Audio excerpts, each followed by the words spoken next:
Back once again with our Ingstead, Minnesota radio group. We've got 9 Twins affiliates within our company, very proud affiliates as well. Dave St. Peter's our guest, president of the Minnesota Twins.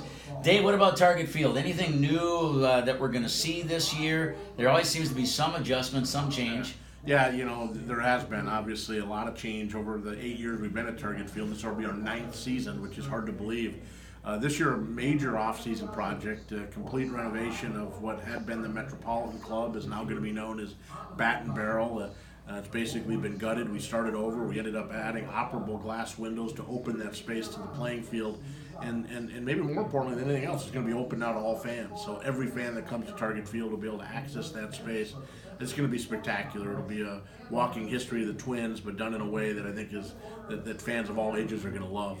And then beyond that, we also were able to add square footage to the main concourse in the right field corner. It's always been kind of a pinch point, particularly for ingress and egress, and I think we've been able to rectify that, adding quite a bit of concourse space there that's going to make that experience coming into the ballpark or leaving the ballpark better for all fans. We added a tap wall there in the corner.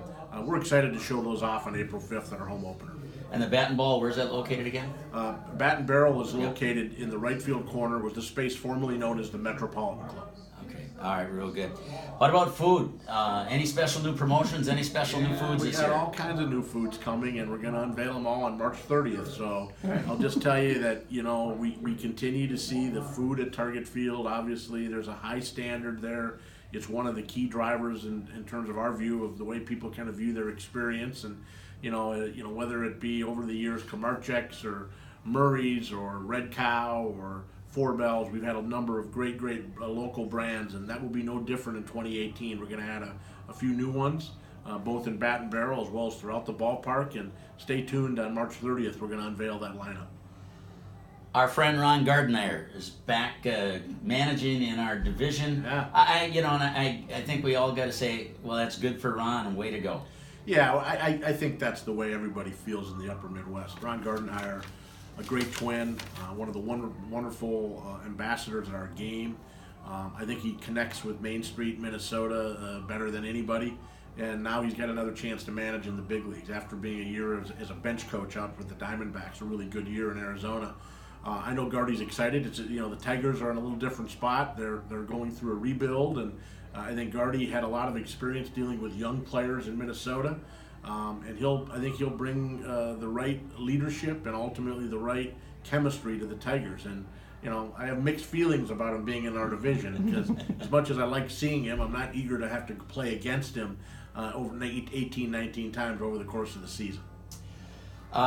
Santana, our ace pitcher, last year, what a great job. He really got things going for us start of the year. All of a sudden, we get through the winter, and right at the very start of spring training, basically, and he has to have surgery on a finger. Everybody's wondering, why didn't that get taken care of earlier? Yeah, fair question. And Irvin, we were aware of it. He had some issues with it last season, and Irvin had a couple different doctor's appointments at the end of the season, so he was looked at, and the medical view of it at the time was that he should be able to overall rehab this. And obviously surgery is always generally a last result. It's not ever the default position, particularly for a pitcher on his pitching hand. So the decision ultimately was made after he started to warm up for this year that surgery might be the best course. So it's not an exact science. And I think the good news for us is the way our schedule sets up. I don't think Irvin's loss in the month of April is going to be a huge setback, particularly now with the additions of Odorizzi and Lynn. I think we can overcome that.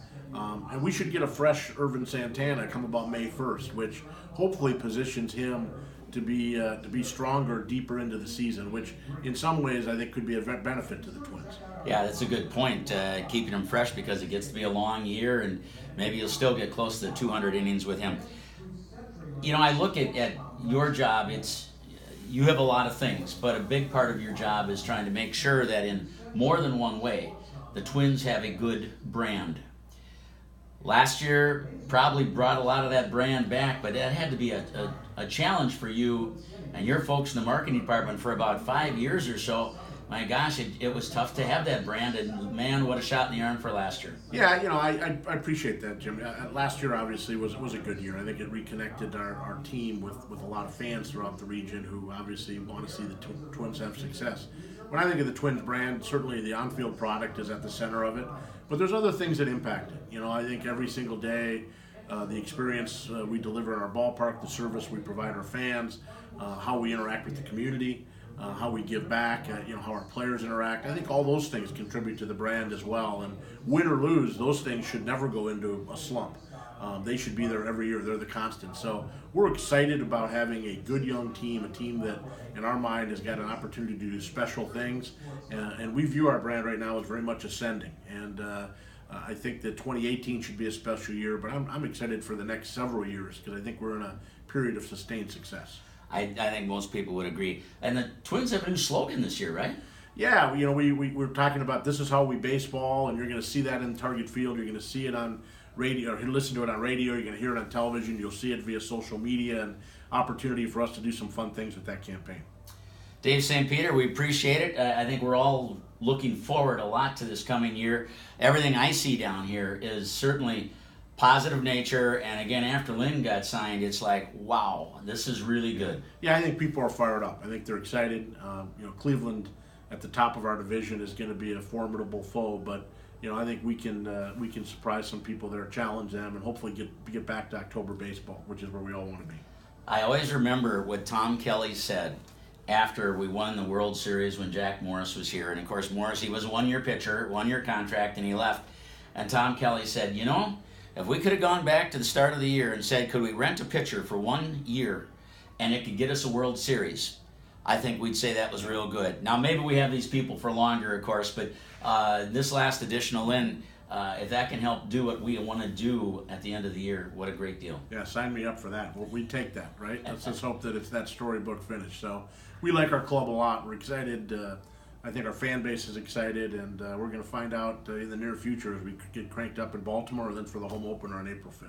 Dave St. Peter, thank you for your time. Always fun talking to you and sharing the information with our fans also on the radio. Well, thanks for coming down. We're grateful for the Inkstead radio properties and everybody across our radio network. You guys do a great job. We're thrilled you're here.